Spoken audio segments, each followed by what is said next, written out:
Woman, there comes a moment when life whispers, enough striving. Every season of struggle has an ending, and that ending is now. You're not called to keep fighting old battles, you're invited to step into a new rhythm of grace, peace, and clarity. This is your time to breathe, to align, and to let rest become your power. Beloved woman, every season under heaven has a beginning and an end. There is a time to plant and a time to harvest, a time to endure and a time to enter into peace. For too long you may have labored under the weight of your own hands, pushing, striving, and wrestling with circumstances that seemed immovable. Yet now the whisper within your spirit is changing, the struggle is over. This is not a suggestion, it is a divine announcement. You are being called out of the wilderness into a place of still waters and green pastures. Every challenge in life has a season, and every season has an appointed end. Nothing you have gone through was meant to last forever. The difficulties, disappointments, and long nights of uncertainty were not permanent fixtures.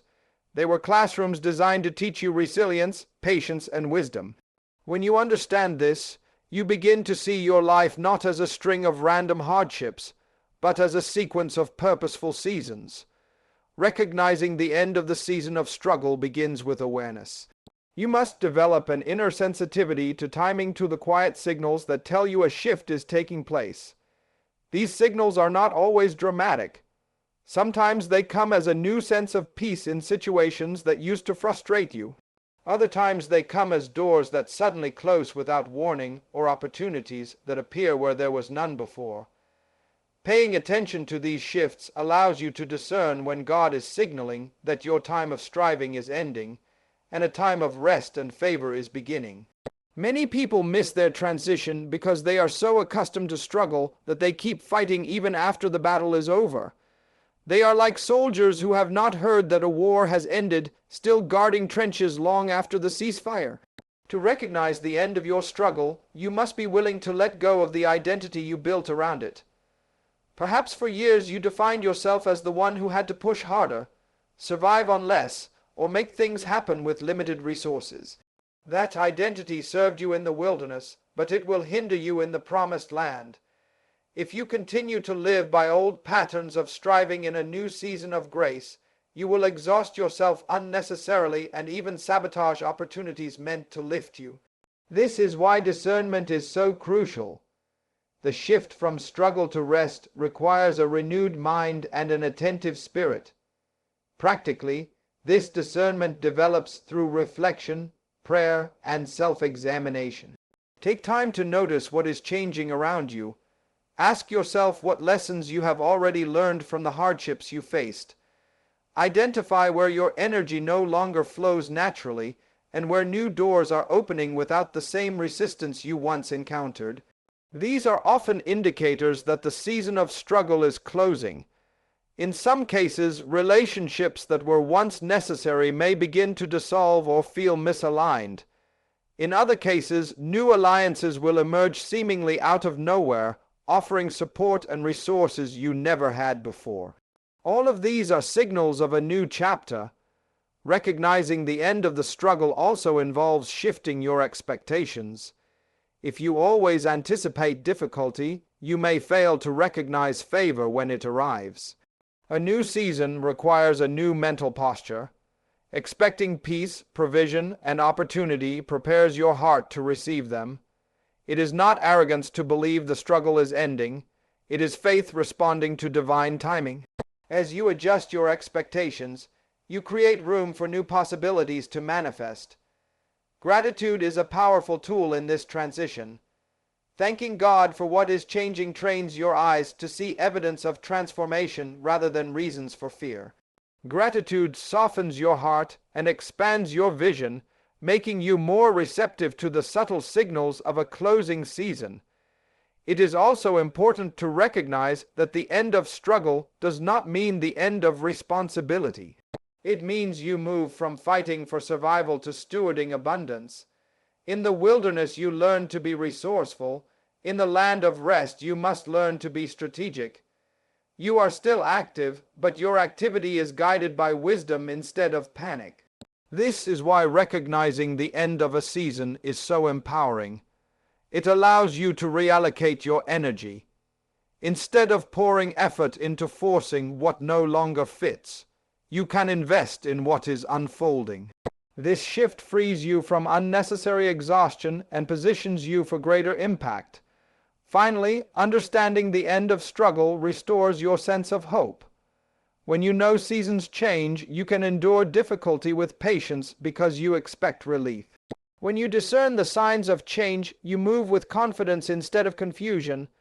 This confidence does not come from your own strength, but from trust in divine timing.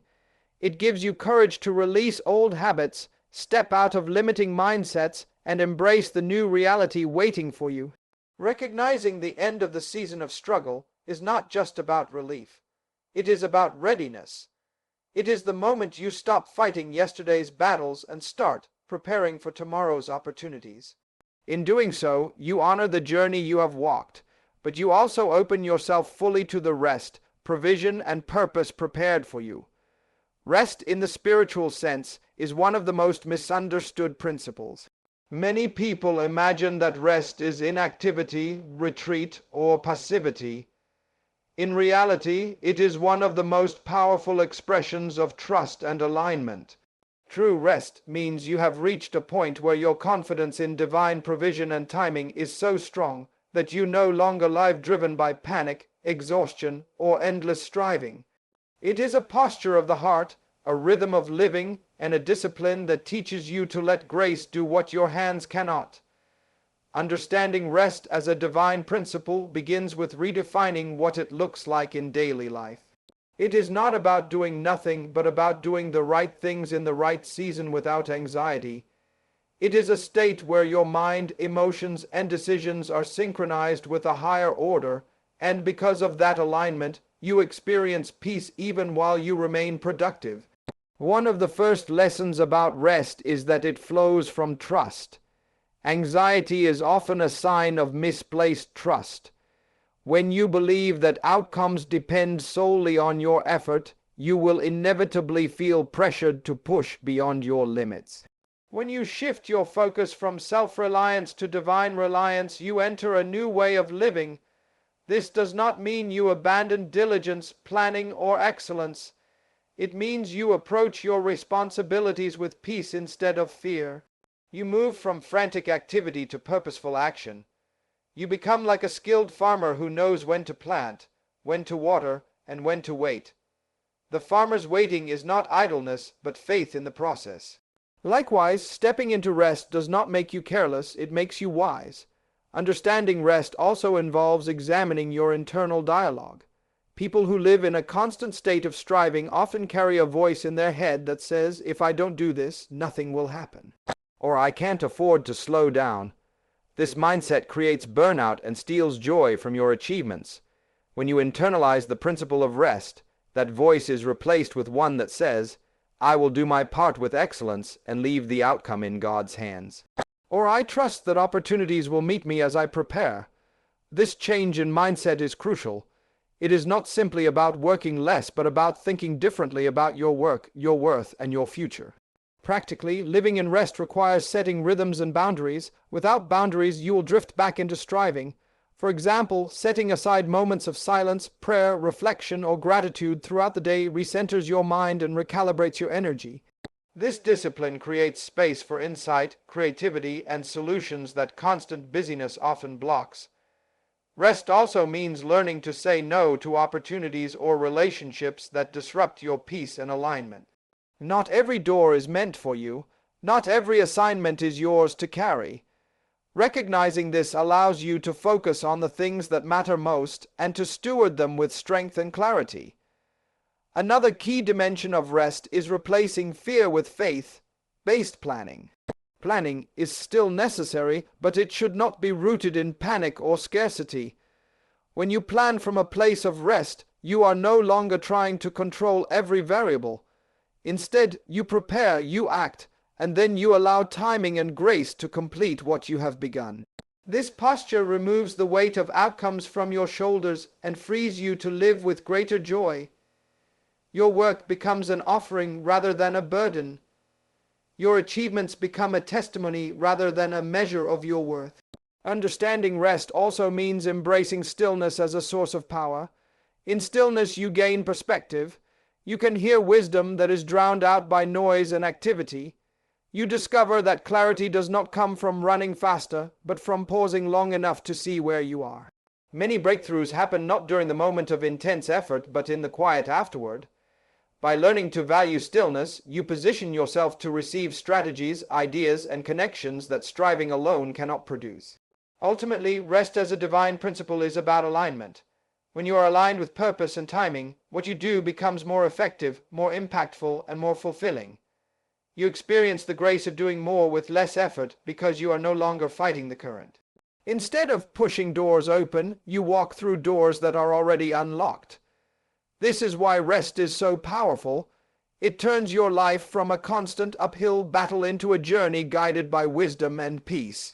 It allows you to be productive without being depleted, diligent without being desperate, and ambitious without being anxious. This is the kind of rest you are invited to step into. It is not the end of your activity, but the transformation of your activity. It is the realization that your future is not sustained by endless struggle, but by trust, preparation, and alignment. As you internalize this principle, you will find your mind calmer, your decisions clearer, and your days more purposeful. Rest becomes a foundation for true success because it teaches you to live from a place of strength, not strain, faith, not fear, alignment, not anxiety. In this way, you will experience peace in the midst of productivity and grace in the midst of growth. Transitioning from labor to grace is one of the most delicate yet life-changing shifts you will ever make. For many people, hard work has been their only survival strategy. They have built an identity around striving, pushing, and hustling to make life work. This identity feels normal because for years it was necessary. Yet there comes a moment when the very habits that once sustained you become the barriers to your next level. Grace is not a call to laziness, but a call to a higher form of living, where your effort is no longer driven by fear, but guided by wisdom and divine timing. Moving from labor to grace is like learning a new language. It takes practice, awareness, and trust. It is not a rejection of diligence, but a redefinition of it. One of the first steps in this transition is acknowledging that you cannot do everything by yourself. Labor represents self-reliance. Grace represents partnership with God. When you operate only by labor, your energy and imagination are limited to what you can see, plan, and execute. When you operate by grace, you step into a flow where resources, ideas, and connections emerge that your own effort could not have produced. This shift requires humility. It means accepting that while your diligence matters, outcomes do not depend solely on you. This is liberating because it breaks the cycle of anxiety that comes from believing everything rests on your shoulders. It also opens the door for creativity and collaboration, because you no longer need to control every detail. Another crucial element in transitioning from labor to grace is learning to differentiate between healthy diligence and unnecessary struggle. Healthy diligence is focused, strategic, and purposeful. Unnecessary struggle is frantic, exhausting, and fear-based. Many people remain stuck in struggle simply because they don't know how to stop. They think if they ease up, everything will fall apart. In reality, the opposite is often true. When you stop clinging so tightly, opportunities have space to unfold. This is why grace feels uncomfortable at first.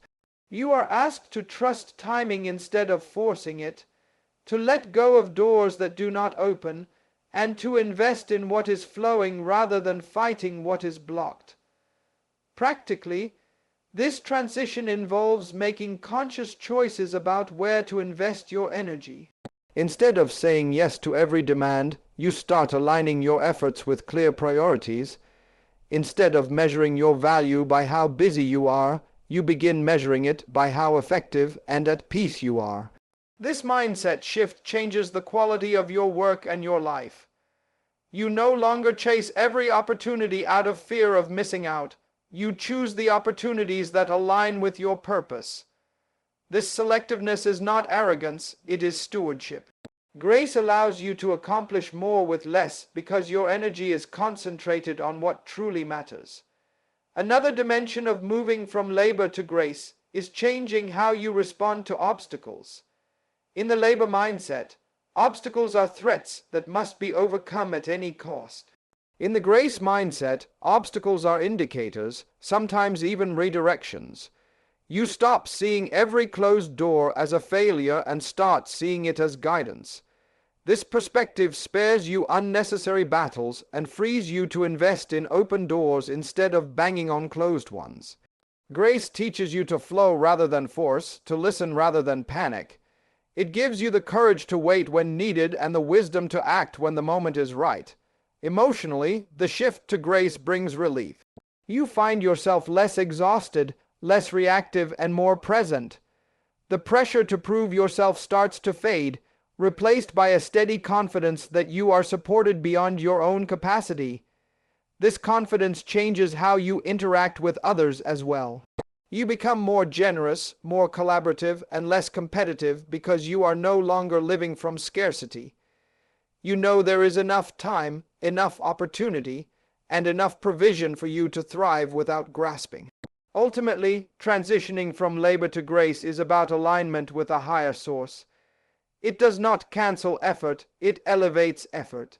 It takes the same skills you developed in your season of labor, discipline, resilience, focus, and channels them through trust and timing so that your impact multiplies without your exhaustion multiplying. You move from striving to thriving, from survival to strategy, from pushing alone to walking with support. This is the essence of grace, doing what you can with excellence while trusting what you cannot to something greater. When you live this way, you no longer burn out chasing outcomes. Instead, you experience the unusual ease that comes from being in the right place at the right time, doing the right thing with the right heart. That is the power and freedom of stepping out of pure labor and into grace. Stepping into rest is not something that happens automatically the moment the struggle ends. It requires intentional, practical steps. Many people recognize in theory that they are entering a new season, but still live according to the old season's habits. They carry a survival mindset into a time of abundance, or they maintain a frantic pace when grace is inviting them to slow down and be strategic. This is why learning how to step into rest is so important.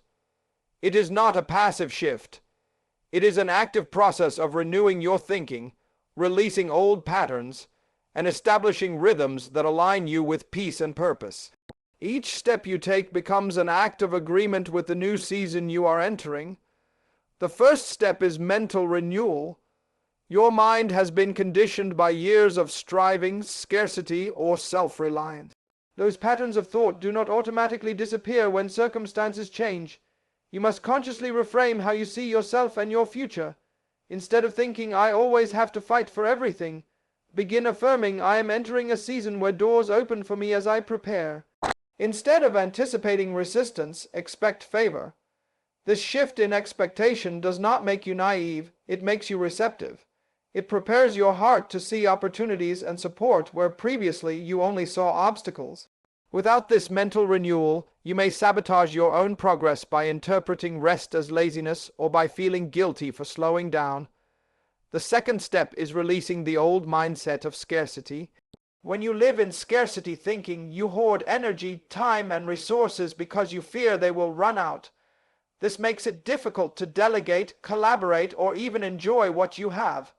Rest invites you to trust that provision will meet you as you align with purpose. It invites generosity with your time, your gratitude, your attention because you no longer see life as a zero-sum game. Letting go of scarcity thinking also helps you break unhealthy patterns such as overcommitting, undercharging for your work, or accepting relationships that drain you because you fear no better ones will come. Releasing these habits creates space for new, healthier dynamics to form. The third step is cultivating gratitude as a daily practice. Gratitude is not just a nice feeling, it is a discipline that shifts your focus from what is missing to what is present. By noticing and appreciating the signs of change around you, you anchor yourself in the reality of your new season. Gratitude also quiets the inner critic that says you must always do more to be worthy. It reminds you that you are already being supported, already moving forward, already receiving help. This awareness helps you relax into the process rather than striving to control it. Another crucial step is developing rhythms of reflection, prayer, and wise decision making. Rest is not about inactivity. It is about moving at the right pace with the right priorities. Setting aside consistent time to pause, reflect, and listen recalibrates your inner world so that your outer actions remain aligned. These moments of stillness allow insights to emerge, strategies to form, and unnecessary distractions to fall away. They also help you discern which opportunities are truly for you and which are detours. Without these rhythms, you risk filling your new season with old chaos, mistaking busyness for productivity. Part of stepping into rest is also learning to say no. This is difficult for people accustomed to proving their worth through activity or pleasing others. Yet every yes to something misaligned is a no to something essential. Rest requires you to protect your peace as fiercely as you once chased opportunity. It requires you to choose assignments, relationships, and environments that support your growth rather than drain it. Boundaries are not barriers, they are safeguards for the new life you are building. Finally, stepping into rest means embracing a slower, steadier confidence. Instead of measuring your life by how much you can force in a short time, you begin to value sustainability. You take time to celebrate milestones, to breathe between achievements, to invest in your well-being. This is not indulgence. It is stewardship of your energy and calling. As you live this way, you discover that opportunities, ideas, and resources come to you with greater ease. You no longer feel the constant urgency to chase. Instead, you attract what aligns with your purpose. In this way, stepping into rest becomes an ongoing practice. It is not a single decision, but a series of daily choices. To think differently, to trust provision, to cultivate gratitude, to protect your peace, to move strategically rather than frantically. Each choice reinforces the truth that your struggle is over and your new season has begun. Over time, these practices transform rest from a concept into a lifestyle. You begin to operate from a place of calm authority instead of reactionary effort. You feel more present, more creative, and more open to growth. And in that posture, you are able not only to enjoy the rest you have entered, but to build something lasting and meaningful from it. The journey of this message has been to lead you from awareness of your season, through understanding rest as a divine principle, into the shift from labor to grace, and finally toward the practical steps of living in that rest. All of it points to one truth: you are not meant to live forever in survival mode. Seasons of struggle are real and often necessary for growth, but they are never permanent. When you learn to recognize their end, to trust provision more than pressure, and to walk in rhythms of gratitude, reflection, and wise action, you begin to experience a new kind of life, one marked by clarity, peace, and sustainable productivity. This conclusion is both an invitation and a declaration. It is an invitation to release the weight of old identities and patterns, to stop fighting battles that have already been won, and to step fully into the alignment that has been prepared for you. It is a declaration that the struggle is over because your posture is changing. You are no longer defined by exhaustion but by grace, no longer driven by fear but by purpose, no longer trapped in scarcity but open to abundance. As you move forward, let these truths shape your decisions and your daily rhythms. Rest is not an interruption of your calling, it is a strengthening of it. It positions you to hear more clearly, act more wisely, and live more fully. You are stepping into a season where your efforts are multiplied by grace, your peace is guarded by trust, and your life reflects the balance of diligence and divine timing. This is your moment to breathe, to align, and to build from a place of calm authority. The struggle is over now. Step into rest.